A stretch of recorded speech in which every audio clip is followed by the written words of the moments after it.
Let us continue our discussion on overview of experimental stress analysis, and what we have primarily focused in the previous class was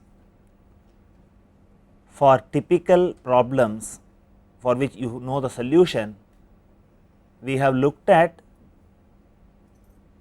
the kind of patterns you could get from some of the experimental techniques. The problems considered were beam under 4-point bending, cantilever beam, disc under diametral compression, and also clamped circular disc with a central load. In all these cases, you have analytical solution possible for the stress field. So, you have got a closed form expression for the stress field, you have got the strain field and also the displacement field. And what we did was, we did a sample of experimental methods. Some of them were directly from experimental result, some of them were simulated result to give a feel of how the whole field information looks like. So, now your eyes get tuned to how to interpret whole field information to an extent possible. And finally, what we will do is, we will go to the problem of spanner tightening a nut, and as I had told you earlier, due to complex nature of the geometry, only a numerical solution is possible for this problem, and that is what we are going to see.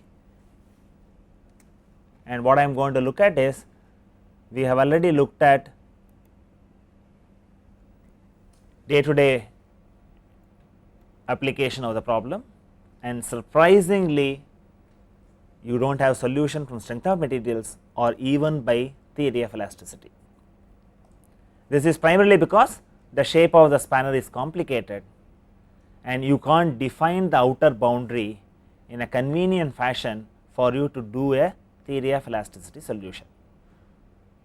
And in this case, only a numerical solution is possible. I do not have a closed form expression, so I have to solve this problem numerically, and let us see how the numerical solution is. You have very rich set of results that you get from a numerical solution.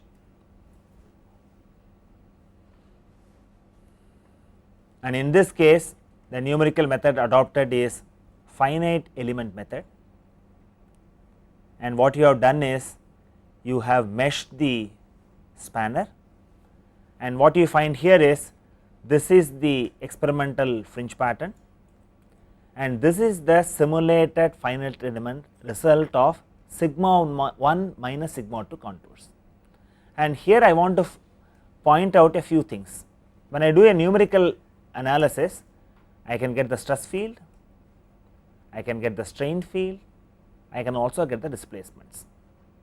And if you go to commercial packages, you would be able to plot specific contours. I have a sigma x contour and the software chooses its own colors and then gives you an indication that red means maximum and shade of blue, what you have here, it goes to less value of the stress information. You could see this without mesh, you could also see this with mesh. And for this, you do not have to take the trouble of sketching it, because it is too complicated for you to sketch. The idea is to visualize what way you have the information available from a numerical solution. I have the mesh here and you have a nicely done mesh, these are all quadrilateral elements, and I have the sigma xx stress contour. Similarly, I can also get the sigma yy stress contour, and I can also get von Mises stress contour. And if you look at von Mises, in certain aspects it captures certain geometry features of the photoelastic fringe, but the colors are totally different, because the color is dictated by the standard finite element software package. And what was done was, we have developed an in-house software. What it will do is, it will evaluate sigma 1 minus sigma 2 and also mimic the colors that you get in an experiment, and this is plotted. And a approach like this helps you to quickly come to a understanding that you have very good comparison between what you observe in the experiment and what you observe in the numerical method. And if you look at very closely, I have this as a stress concentration region, and what you have got and what you see in the screen, my students have taken little time to apply the boundary condition appropriately until the experimental fringe pattern matches closely with the numerically simulated results. So, both the choice of elements, discretization, and also the boundary conditions are improved until you get a close match between experiment and numerical solution. So, you have this. What is the difference here? Here, when I have to find out, I can get sigma xx, but I can do this only by interpolation and based on finite element formulation. I cannot go to the location of the coordinates and plug simply x comma y and get these values directly. So, that advantage you had in the case of analytical solution. Analytical solution, the main advantage is if you have a possibility to solve it analytically, there is nothing equal to that, because the amount of computational effort required is very small. I simply plug in x y, I get the value which I want. The moment I come to numerical techniques, the greatest advantage is the shape of the geometry of the problem on hand does not pose any restriction, but you have to do a lot of computational effort, but you get whole field information. So, I can also get the strain field, and till now you have not seen strain field as a plot, and this is with mesh, and you can also see without mesh. This is epsilon xx. Similarly, I can get epsilon yy. I can also get shear strain epsilon xy here, and I can also go and see the displacement field, and this is what I get here. I have the u displacement, I also have the v displacement. So, what I find here is when I have a numerical approach, I could get all the 15 quantities comfortably, but the very important aspect is I must match what I have in the experiment very closely by choosing the boundary conditions correctly. Once I have done this, then I have solved the problem satisfactorily, and a parametric analysis is very convenient when I go for a numerical methodology. And what is seen here is, here I have taken the effort of plotting fringe contours, what you get in an experimental technique, and that requires special software to be developed. It is not readily available in standard packages, and we have this, and this is the best way to compare results of photoelasticity with the actual experimentation. When you do a numerical analysis, you can compare with photoelasticity comfortably.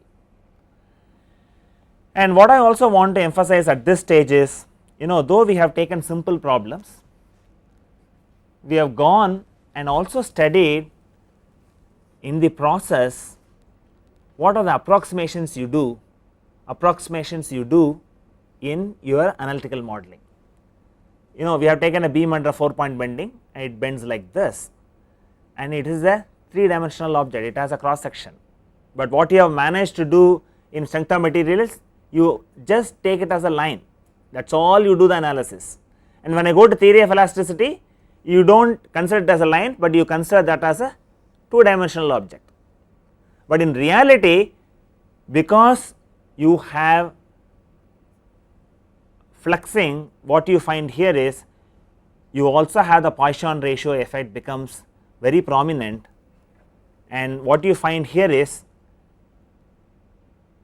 this is the compression side and this is the tension side, and this compression side bulges out because of Poisson ratio effect.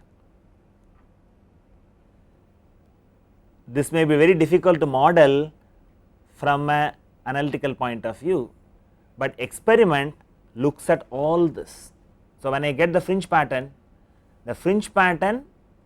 is reflective of all the 3-dimensional effect that happens to the model. Some you may have ignored it for the point of view of simplicity, So, that is why I said that experiment is giving you truth, and we also noticed the fringe pattern observed in the beam, there was slight variation on the tension side and compression side if you look at it in a subtle fashion.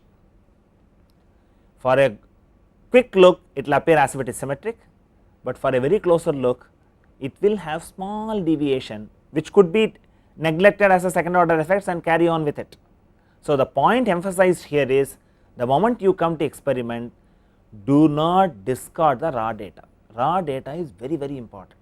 You may have an explanation to understand what the raw data means. If you do not have the explanation, try to go and find out whether you have made any approximation, whether you can refine any of this, whether, because in engineering what we do is we never want to solve the problem in 3 dimensional with all the complexities. I have also mentioned earlier, the success of engineering is approximation, and if there is possible I would like to work with a 1 dimensional solution. If 1 dimensional solution is not feasible, I go for a 2 dimensional solution. Only we are pushed to the wall that without a 3 dimensional solution you will not get satisfactory result, we go and attempt 3 dimensional solution. The moment you go to analysis of plates and shells, it is actually a 3 dimensional problem. You bring in plates and shell theory approximation and try to live in 2 dimension, you do not want to go in 3 dimensions. So, that is the knowledge that you will have to get. So, what we have done is till now we essentially looked at what is an analytical method, what is a numerical method, and what is an experimental method. What is the information I get directly from an experimental technique? The idea is you may be able to combine more than one experimental technique and try to get out the 15 quantities some quantities of your interest, but what you get directly is from the physics of the problem, physics of the experimental technique on which it is based. We try to look at what a whole field information is, because you have to graduate from stress as a tensor at a point of interest, you have to go and find out how the stresses vary over the domain of the model. That was the primary focus. In the next class, what we will do is we will go and find out what is the physical principle each of the techniques is based on. Thank you.